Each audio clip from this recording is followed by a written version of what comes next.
Hello friends, welcome to GST Quick Info Bytes, Schedule 1. Schedule 1 consists of 4 activities which are treated as supply and are subject to GST, even in the absence of consideration. In short, Schedule 1 deals with deemed supply. Friends, the parameters or the essentials which define supply are goods and services, consideration, taxable person, furtherance of business, and taxable supply. These 5 essentials would constitute any transaction as supply. Now, Schedule 1 lists 4 transactions where there is no consideration involved. However, it would be considered as deemed supply as per Schedule 1 of GST. It's very important to note that one of the essential of a supply will be absent in Schedule 1, that is, consideration will be absent. Still, it is considered as deemed supply as per Schedule 1 of the GST. Now, let us look into these 4 transactions which are deemed supply as per Schedule 1.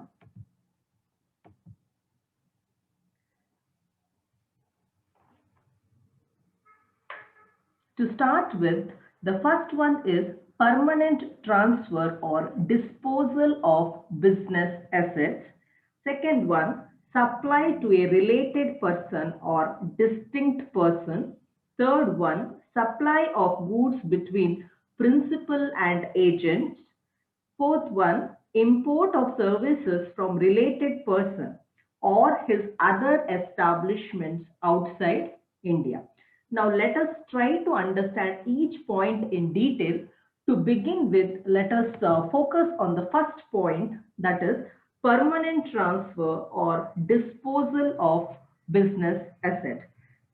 The condition which needs special attention here is there should be permanent transfer or disposal of a business asset by a taxable person, and very important, friends, in respect of the aforesaid supply, the supplier should have availed input tax credit. It's very important that only if ITC is availed on such supply, then it will fall under para 1 of the Schedule 1. If above conditions are satisfied, GST is applicable even if the supply is made without consideration. Now, let us take a few examples which makes it clear. X is now considering if X is in a garment business.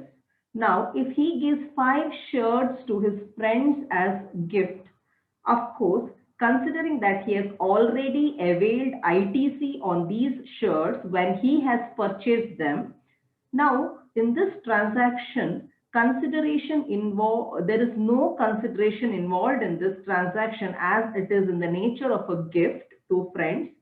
This transaction is still considered as deemed supply as per Schedule 1 of the GST.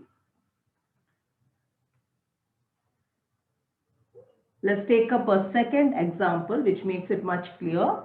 Considering one more example now, if Y is a manufacturing company and it owns 25 computers, that is its business asset, and ITC is already availed on these computers. Now, out of these 25 computers, if Y is donating 5 computers to a charitable institution.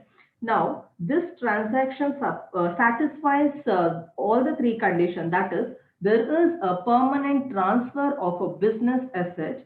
It is being permanently transferred without consideration to a charitable institution. And most important point is ITC is already availed on this transaction. Now, this transaction is considered as deemed supply as per Schedule 1 and it is subject to GST. Now, moving on to the second para of Schedule 1, that is supply to a related or a distinct person.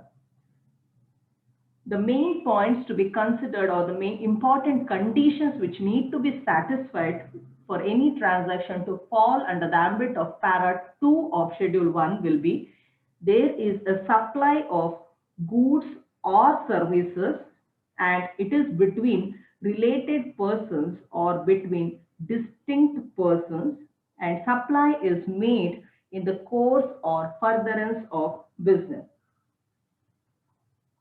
Let me repeat, there is a supply of goods or services. Second one, it is between a related person or distinct person. And third one, it is in the course or furtherance of business.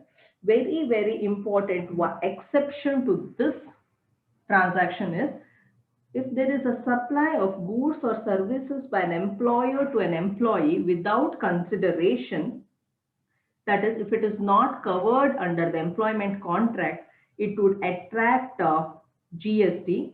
That is, only if the value exceeds rupees 50,000.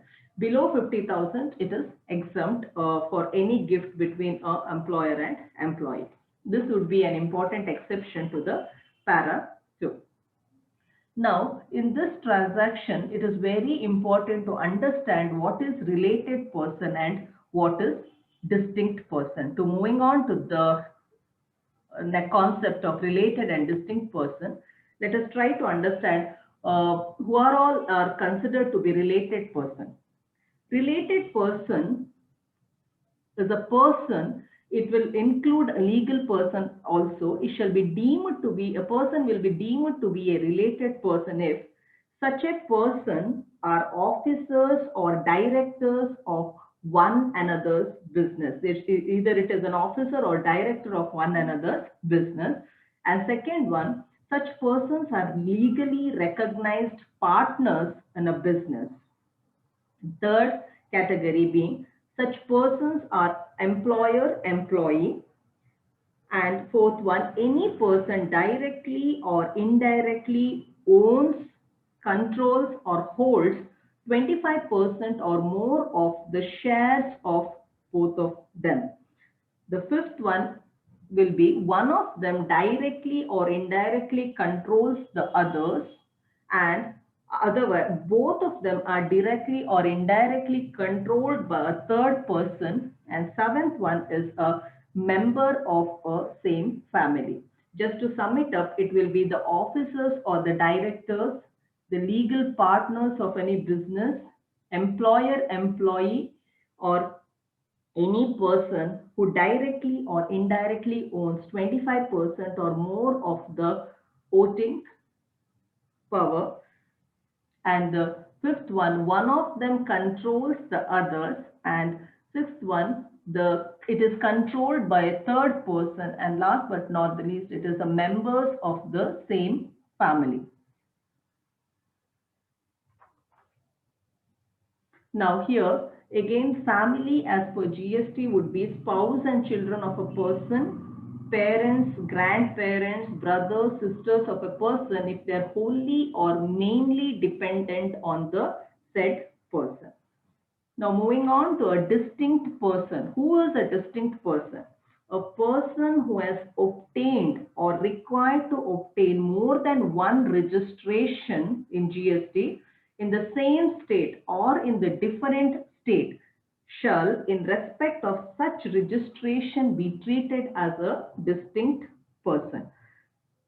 There should be more than one registration taken by a person. It can be either in the same state or different state. Then such registration will be treated as a distinct person. Let us take a few examples which makes it clear. First one being, if X holds 25% of equity shares of Y Limited. Now, this X and Y are related person here, and X supplies some goods to Y without consideration. Assuming that this is made in the course or furtherance of business, then GST will be applicable as per para 2 of the schedule 1. Let us pick up one more example. If B is an architect and he is gifting car to his wife, of course B and Mrs. B are related. since it is in the nature of a gift, there is no consideration involved. But this transaction will not attract GST because it is not in the course or furtherance of the business.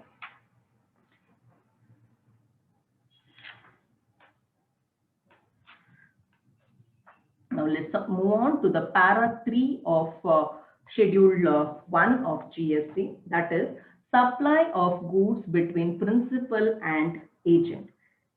There may be two situations which can be covered under this para 3, that is supply of goods by a principal to his agent, where agent undertakes to supply such goods to a third person on behalf of a principal. Agent is undertaking to supply the goods on behalf of a principal. This will be one of the situations.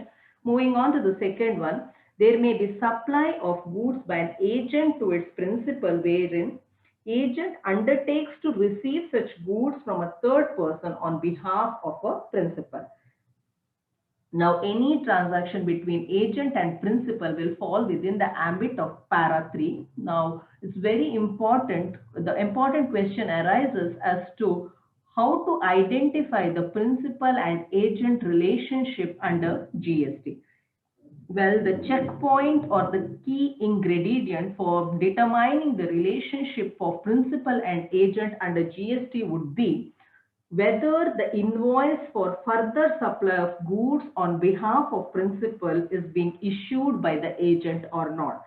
The main question that should be asked here is whether the invoice for further supply to any third person is on behalf of the principal is issued by agent or not.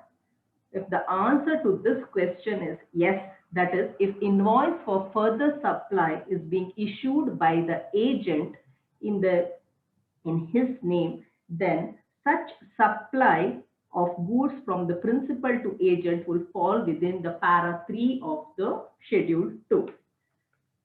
Let's pick a few examples which makes it much clear. Now, for example, if X Limited is a fertilizer manufacturing company located in Chennai, assume that Y Limited of Maharashtra is a selling agent of X Limited. Now, Y Limited sells fertilizer on behalf of X Limited in Gujarat and Maharashtra. Now, in this case, there is no consideration involved and bills are raised in the name of Y Limited on such supply to Gujarat and Maharashtra. Now, this transaction will come within the ambit of para 3 of schedule 1 and GST will be applicable. X Limited will charge GST on a taxable supply to Y. Now, let's move on to para 4 or the last para of schedule 1 of the GST. That is import of services. What are the prerequisite conditions which need to be satisfied for any transaction to fall under the ambit of para 4? Let's focus on these points. The service is imported by a person. He may be registered or not registered under GST. It is imported mainly from a related person or it is imported from any other establishment outside India. It is imported from a related person or his other establishments outside India. Now, very important point which is worth mentioning here is it should be in the course or furtherance of business. If all these conditions are satisfied, then GST is applicable even if the supply of services is without consideration. Let's take up one of the examples which makes it clear. Say now X is a firm of advocates located in Hyderabad. Now let's assume that one of its branch is situated in Singapore. Pertaining to it's one of the client or the company, X Limited asks for legal advice from its branch in Singapore. Now, there is no consideration involved in this and it is in the course or furtherance of business. So, GST is applicable on this transaction as it is an import of service in the form of a legal advice from one of its branches in Singapore. So it will attract GST as per para 4 of Schedule 1. With this, we have completed Schedule 1 of the GST. Thank you friends for watching this video.